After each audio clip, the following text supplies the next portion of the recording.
সম্মানিত উপস্থিতি, আসসালামু আলাইকুম রহমতুল্লাহ। দেশে বিদেশে প্রবাসে যে যেখান থেকে আমার সাথে সংযুক্ত হয়েছেন সবাইকে জানাই অনেক অনেক শুভেচ্ছা। আজকে আবার নিয়ে আসলাম জনদুর্ভোগের শীর্ষে পাঠানবাড়ি রোডের অবস্থান দেখার জন্য। পাঠানবাড়ির নিবাসী মনিরুদ্দিন খানের স্বেচ্ছায় অনুদানে প্রায় অচল সড়কের চলাচল করার মতো উদ্যোগ নিয়েছেন।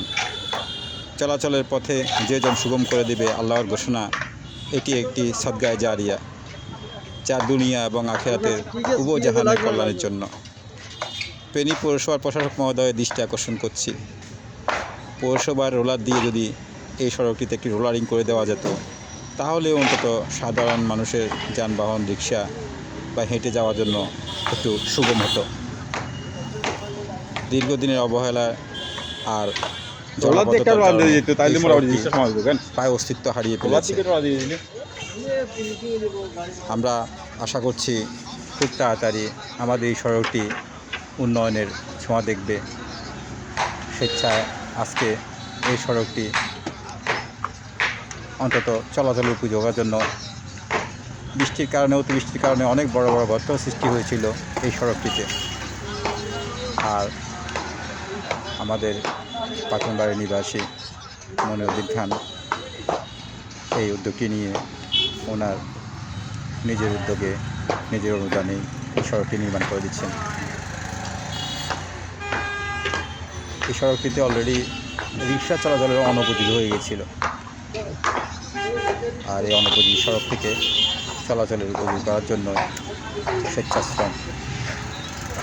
আমরা প্রশাসনের কাছে আহ্বান করব, যদি পৌরসভা রোলার দিয়ে একটু ডোলে সমান করে দেওয়া যেত, তাহলে মোটামুটি মানুষ চলাচলের উপযোগী হয়ে উঠত। এটি মোমিন জাহানের মসজিদ থেকে শুরু করে এসএসটি রোড পর্যন্ত অলরেডি বসানো হয়েছে।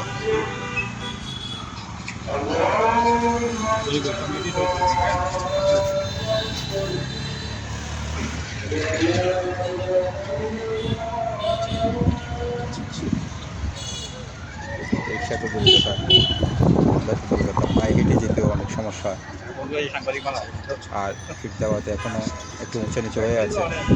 যদি একটু রোলিং করে দেওয়া যায় তাহলে জিনিসটা আরও সুন্দর হবে, অন্তত ইটগুলো বসে যাবে।